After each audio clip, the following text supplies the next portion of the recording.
Honourable member Shrimati Jaskaur Meena जी।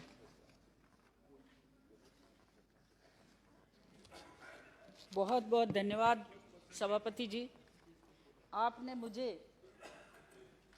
जो अवसर दिया, मेरे लिए ये बहुत ही सुनहरा अवसर है।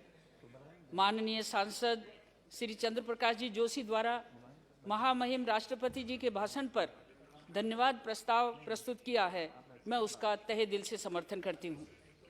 माननीय सभापति जी, कुछ विचार जो मैं कथन के माध्यम से रखना चाहती हूँ। ब्रह्म नहीं कुछ लिखा भाग्य में, ब्रह्म ने कुछ लिखा भाग्य में, मनुज नहीं लाया है, अपना सुख उसने भुजबल से ही पाया है।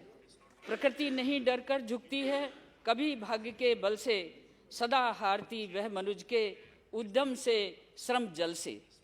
माननीय ऐसे कर्मठ दूरदर्शी व्यक्तित्व के धनी हमारे यशस्वी प्रधानमंत्री नरेंद्र मोदी जी ने, जिन्होंने नारी के क्षमता और सम्मान को समझकर उनके गुणों को परखा और परखने के बाद देश के शीर्ष पद पर आज अनुसूचित जनजाति की कठिन परिस्थितियों में जूझती हुई नारी को भारत के राष्ट्रपति पद पर सुशोभित किया। ये सहज नहीं हुआ, ये सहज नहीं हुआ। माननीय पुण्या कपि पुरंदरी नारी कुले शिखामणि, अर्थात नारी ने अपने संपूर्ण शक्तियों के चरम विकास द्वारा ये गौरव प्राप्त किया है। लोक कल्याण की विधायिका, पथ प्रदर्शिका और संरक्षिका, शक्ति का नाम ही देवी है, जो हमारे समाज में, सनातन धर्म में, भारत की संस्कृति में रची बसी है। मातृभूमि, मातृभाव और मातृशक्ति, ये तीनों को यदि हम कल्पना करके देखें तो नारी का प्रत्येक रूप हमारी वत्सला माँ में, हम विश्वास पात्र पत्नी में, और भाई के प्रति सम्मान में, और घर आंगन के प्रति शोभा में। जैसे कहा है विद्वानों ने कि नास्ति पुत्र समम प्रिया, नास्ति भार्या सम्मित्र, नास्ति भगिनी सम्मान्या, गृहु तनया भूषता।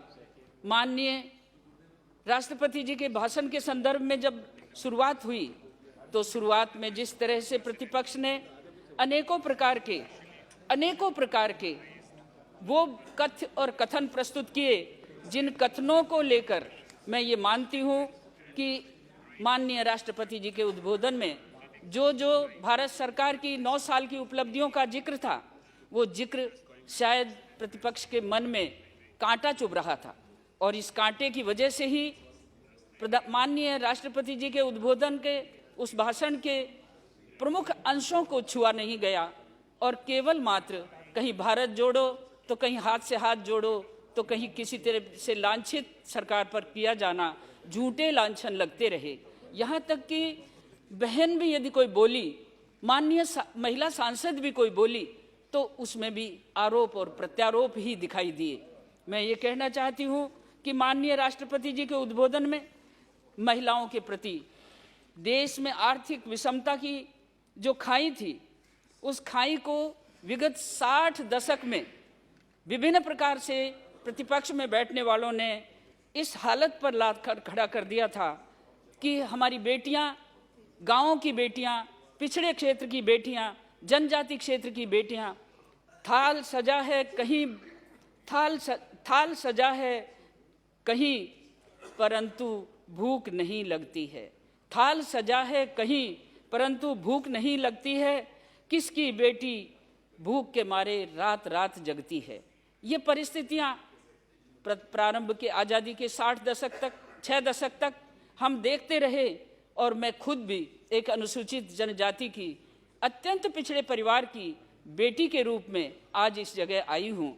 तो इसके माध्यम से भी मैं उस दिल के दर्द को जानती हूँ कि महामहिम ने किस कठिनाई के अंदर किस तरह से अपने ईमान और धर्म के रास्ते पर चलकर नारी के सुगमता और सहज व्यक्तित्व को साधते हुए आगे बढ़ी। विभिन्न प्रकार के भाषणों में सतीत्व शब्द का भी अनर्थ लगाकर जिस तरह से पेश किया गया, वो अच्छा नहीं है।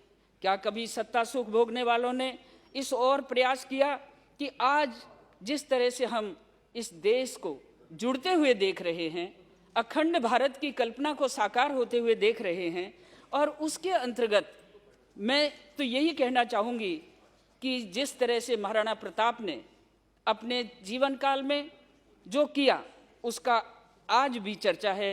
और कहते हैं कि माई एहड़ो पूत जन जेहड़ो राण प्रताप अकबर सूतो ओज के जान सराने सांप।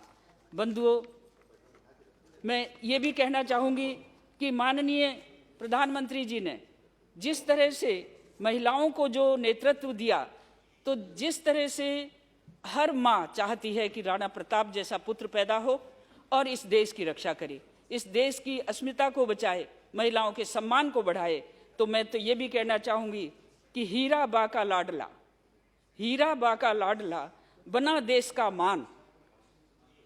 फिर ध्यान से सुनिए, हीरा बा का लाडला बना देश का मान, विपक्ष पछाड़ा खा रहा देख मोदी के काम।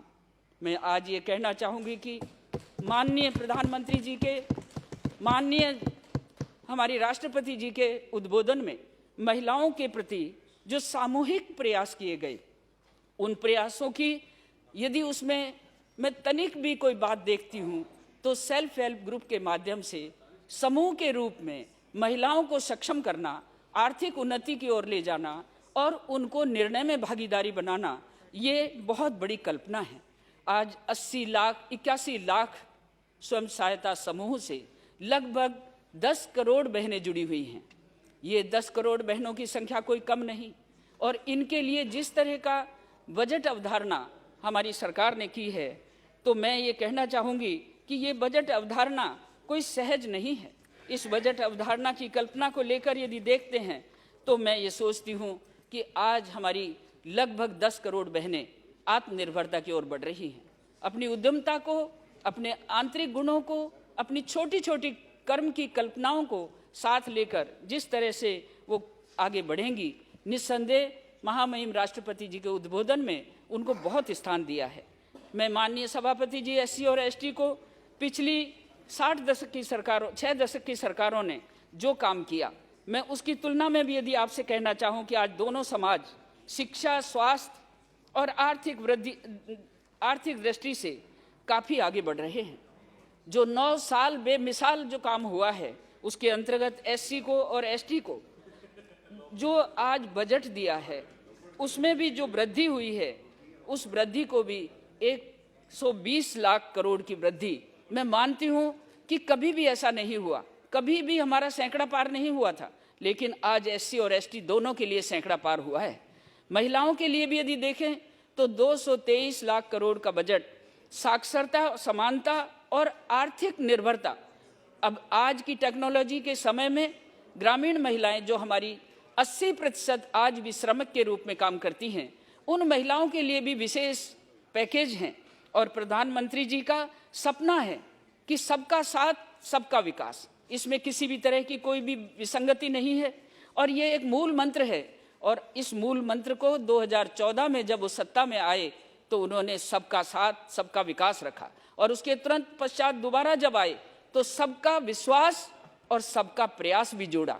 मैं सोचती हूँ कि आज जितने भी हमारे प्रतिपक्ष के नेताओं ने भाषण दिया, माननीय प्रधानमंत्री जी के नाम से, एक ने तो शायद अपने भाषण के अंदर या तो उनकी अनभिज्ञता है, या उनकी तैयारी नहीं है, या उनके पास कोई बात नहीं है। इसी तरह से बहन एक बोल रही थी, छोटी उम्र की है, इसलिए मैं थोड़ा सा बोलना चाहती हूँ कि छोटी उम्र में संस्कारों को विहीन हो जाना, संस्कारों से दूर हो जाना, अपशब्दों का उपयोग करना, माननीय सांसदों के लिए अपशब्द बोलना, ये बहुत ही घिनौनी कृत्य है। मैं सोचती हूँ कि महिलाओं के मन में इस तरह की बात नहीं होनी चाहिए। माननीय, मैं फिर एक बात आपसे कहना चाहूँगी कि आप ये देखें कि महिला संस्कृति, महिला समाज के अंदर जो संस्कार हैं, ये संस्कार ही उद्यमता के माध्यम से आगे बढ़ेंगे और आने वाली पीढ़ियों को तराशने का काम करेंगे। मैं आपसे पुनः एक बार कहना चाहूँगी कि नारी के भाव वत्सल भाव को यदि अनर्थ ना जोड़ा जाए, उसके ममत्व को अनर्थ ना जोड़ा जाए, उसकी कर्मठता को देखा जाए कि वो किस तरह से अपने काम कर्म जिस तरह से करती है। और मैं पुनः, आपने मुझे समय दिया, अवसर दिया, उसके लिए तो धन्यवाद देना चाहूंगी। लेकिन इस अभिभाषण का समर्थन करते हुए ये कहना चाहूंगी कि मोदी है तो मुमकिन है, महिलाओं के लिए मोदी है तो मुमकिन है। उनकी विकास, उनकी अस्मिता, आज राजस्थान में चरमरा रही सरकार Please. बेटियों को भी नहीं सुरक्षित कर पा रही, तो ऐसी Honorable Member परिस्थिति Subrahim में ji. हमें विश्वास है तो मोदी पर है। Thank you.